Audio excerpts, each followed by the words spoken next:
Another super important discussion right now, AI and its relation to marketing and leasing. I'm excited to welcome Ms. Michelle Widjaja, Director of Marketing at Bell Partners. Hello, everyone. My name is Michelle Widjaja. I'm the Director of Marketing at Bell Partners. I've been in property management for over 20 years and have seen the transformation of this industry. Before I wanted to begin, I wanted to acknowledge what a beautiful site we have here today at this in-person conference, let alone speaking in one. Pre-pandemic, anytime I was, on stage, my dad's band would be playing right behind me. He'd be strumming the bass guitar. I'd be singing oldies, and people would be dancing. Today is a little different. I don't see any dancing, or maybe I will later. And I'm here to talk to y'all about AI. Now, don't worry, I won't break out into song, or will I? Only time will tell. So I don't know about y'all, but if I could describe AI in one word a couple of years ago, it would have been intriguing, but also skeptical. I'm sure you asked yourselves, what happens to that human interaction and that personalization? Can our teams be the only ones to answer prospect questions? How do we combat against the thinking of it's just another expense, an additional layer to add to that prospect journey? In this short time today, I wanted to go through how did Bell get to where we are today with AI? Who is affected by AI? And what are the 5 key tips on how to keep AI sustainable? All right, you know what? This brings me to think about the great Gloria Gaynor, where she had her opening words as, "At first I was afraid, I was petrified." Yes, implementing AI felt imbalanced. What happens to that good old-fashioned leasing and that traditional human interaction?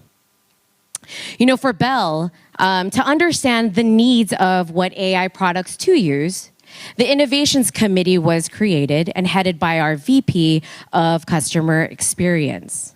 Our innovations team looked under the hood to see where those gaps were in the leasing process. We identified our business problem as too many leads coming in and not enough people to nurture each lead. With a show of hands, who can relate? Maybe some? Oh, we got some. So the innovations team they were put to work in finding the right products to pilot and to launch to 200 plus properties and communicate this information to 75 different owners. After adding website bots, an AI leasing agent, tour scheduler, self-guided tours, we found that the prospects want quick answers. They'd rather book an appointment or correspond through email as opposed to calling on the phone. I wanted to share with you some stats on what we saw. With COVID, the lockdowns, restrictions, mask mandates, some properties operated at half staff. People weren't moving. There were higher retentions that we saw. It was difficult to really get an accurate year-over-year snapshot. But what we saw was, with one of the products that we launched, we greeted over 6.8 million users. 635 conversations were had. 18,600 appointments were scheduled by one of our bots. In looking at our agent performance data, the on-site agent averaged 2.7 emails for every lead prior to implementing our AI agent. Now, our 24/7 AI leasing agent averages over 7 touch points for each lead. Just to note, though, these touch points weren't auto-generated drip campaigns, but actual interactions with prospects, answering questions and soliciting for taking a tour and even asking for the sale. What did this show us? This showed us that we were on the right track In a time where we had limited staffing, offices were closed, AI assisted the teams to respond to quick questions and fulfilled that need to connect with the prospect. But what we know with AI is that it's not perfect. There are still many integrations that need to happen, connections with the property management system. There's still a lot to uncover, and we really need to acknowledge the multiple teams that are affected by this implementation.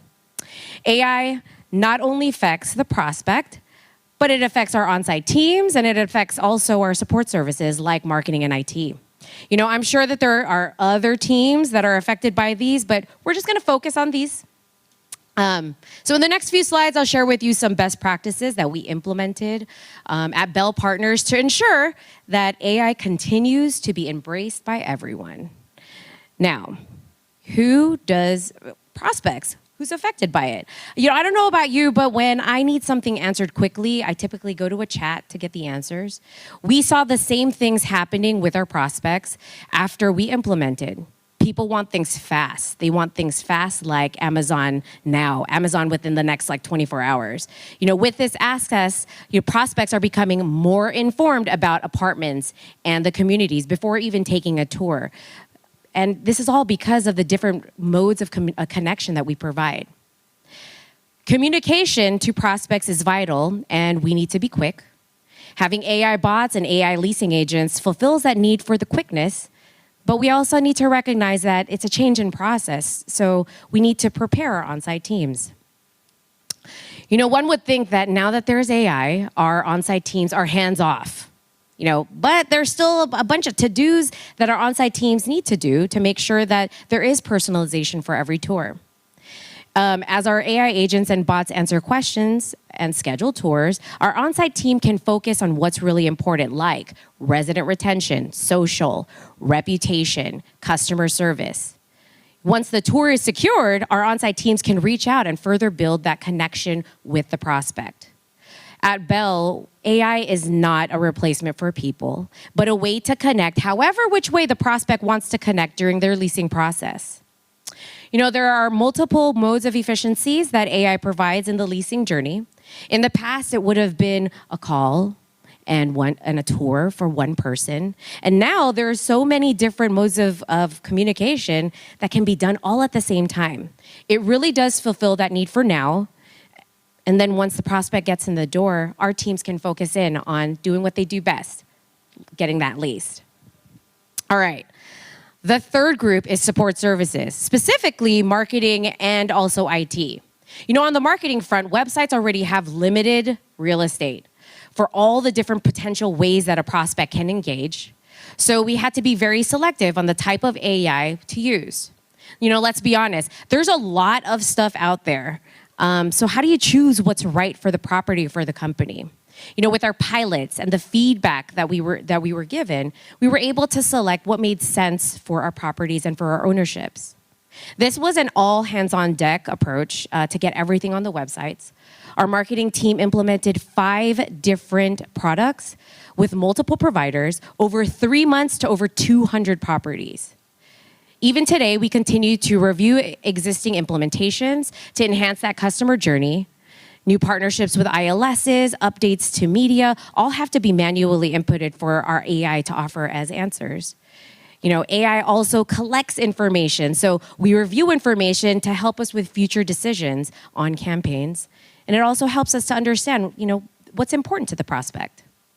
As far as IT is concerned, does the IT department have the right information should there be an issue with our AI?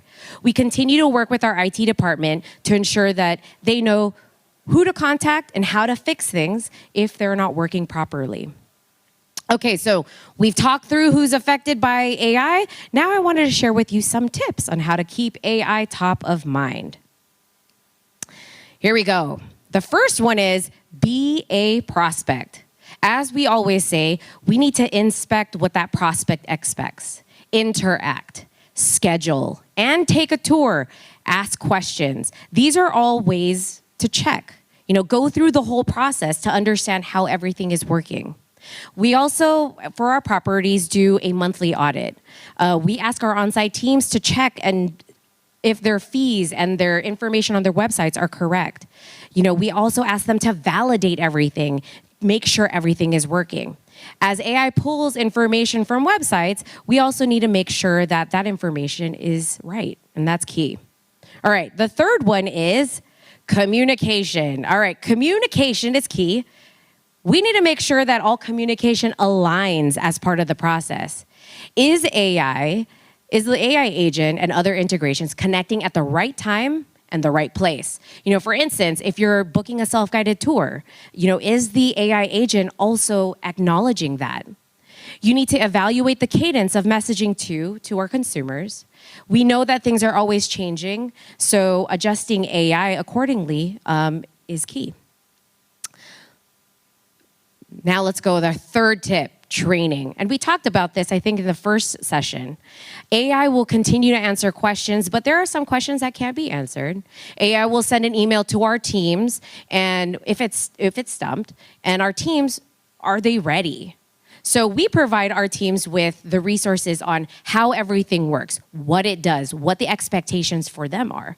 It's also important to highlight the impact of these tools and provide our VPs and regionals with the rationale so that ownerships have insight on the expense and its effect on the customer journey. On IT, again, does IT have the right information? Should there be an issue if AI isn't working?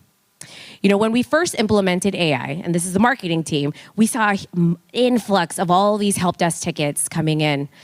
We had to provide additional training to our teams so that they knew who to go to and when it's not working. AI isn't perfect, but that's why training is crucial to the success of these products. The fourth tip that I have for you is reporting. How do you take all the innovations, right, and have an efficient stack that provides streamlined reporting to show success? How are you going to measure the success? Before we start any pilot, we had to identify what the measurements were. And we use Power BI, so are there integrations that can be done and put into our Power BI? For us to ensure that we can see how our AI agent was performing, we actually had to add it as an agent. Are you able to pull information from Yardi or for your CRM to ensure that there's accurate reporting on how your AI is performing? And the last one is keeping it fresh, AI nurturing. Constantly meeting with your vendors and your providers to understand their roadmap and their integrations.